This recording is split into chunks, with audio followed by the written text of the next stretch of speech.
Et maintenant, j'ai le grand plaisir de donner la parole à un expert du terrain, M. Vincent Cochetel, UN Special Envoy for the Central Mediterranean Situation. Vincent, you have the floor. Merci, Michel. Ladies and gentlemen, thank you for this opportunity to share with you today 3 observations. I'll be very practical. The first thing I'd like to share with you is what I heard from the first victim of trafficking on this daily route leading to the Central Mediterranean Sea that I met.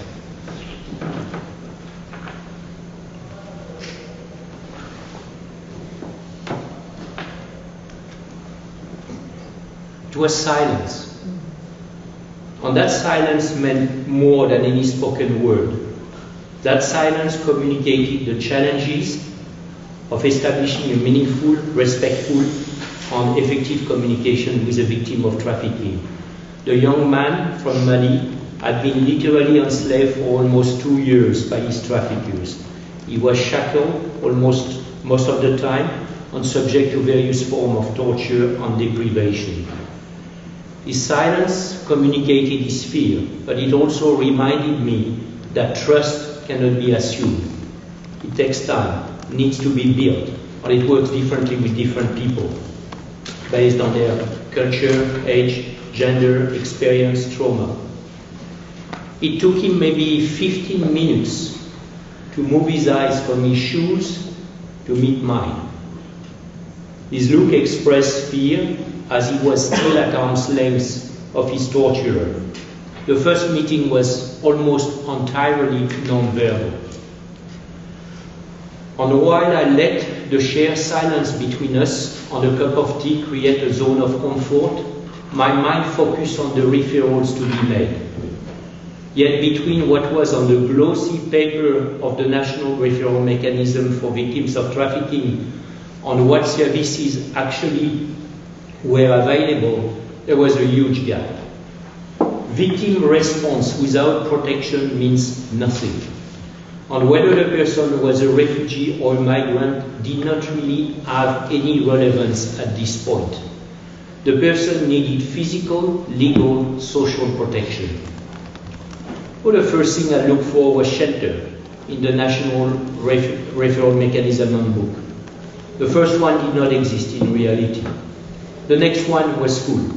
The third one was too far and meant traveling with risk of being undocumented. Then I looked for counseling. The specialized counseling for this person was not immediately available. And the local NGO running it had no interpreters for the language the person spoke. Third, medical care. Access to medical care was impossible due to the lack of documentation and gap in the national legislation. And I could go on, go on, and go on. And that's the experience I had in many of those African countries on these routes leading to the Central Mediterranean Sea.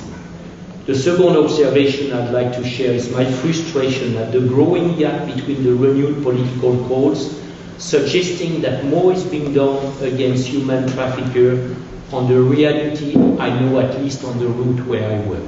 Might be different in the context of the Ukraine situation.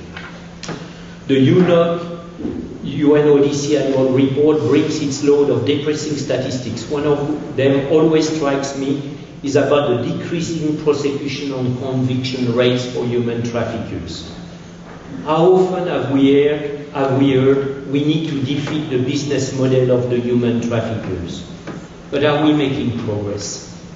Do we consider this crime as seriously as we consider drug trafficking or arms trafficking? Do we follow money flows? Do we effectively use existing sanction regime? Do we capacitate adequately judicial authorities in this area? Do we recognize victims of trafficking as right holders and as potential key assets for effective prosecution? I leave you the answer. My concern also relates to the growing gap between capacity building efforts and victims' assistance in this field. A recent report from the UN system in March 2023 documented that most of the funding relating to human trafficking go towards data collection, research, soft capacity building activities. I'm not saying it's not needed, but efforts need to be better balanced with such efforts need to be better balanced with predictable victims assistance. UNHCR will publish in January 2024 a report showing that in 16 African countries along the route I cover, services for victims of trafficking are not available where they are most needed, such as in border areas or in critical mixed movement hubs where the risks are the most acute. Worse, this report updates the study we published 2 years ago, and it revealed that some of the services for victims have now disappeared due to the lack of support. This is particularly the case for access to psychosocial counseling and access to justice. And because of the lack of alternative solutions and support, a foreign victim of trafficking who is not a refugee is often just quickly sent back home, irrespective of the risk of re-trafficking and without any form of access to justice. Finally, the third observation I'd like to make is my firm belief that more can be done on the prevention, protection, prosecution and partnership.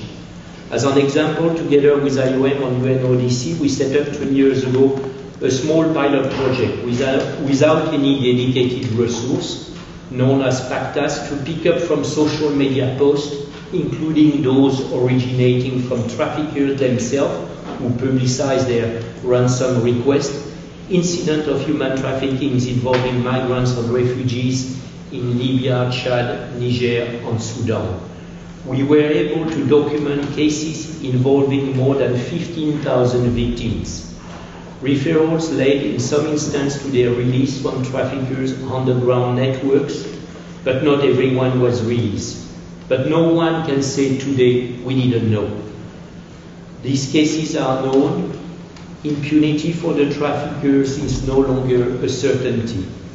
This small project illustrates that we can do more with little, and we should not give up, feel powerless, confronted to these many challenges. We can all contribute to a better response. What we need is less words and more focused action. Thank you. Merci Vincent. Thank you, Vincent, for especially highlighting the need, first, to establish trust with victims and survivors, and second, to give them access to resources, but also to justice, and your call for governments to give enough resources, indeed, to capacity building, but also to care and reintegrate victims. So, thank you very much.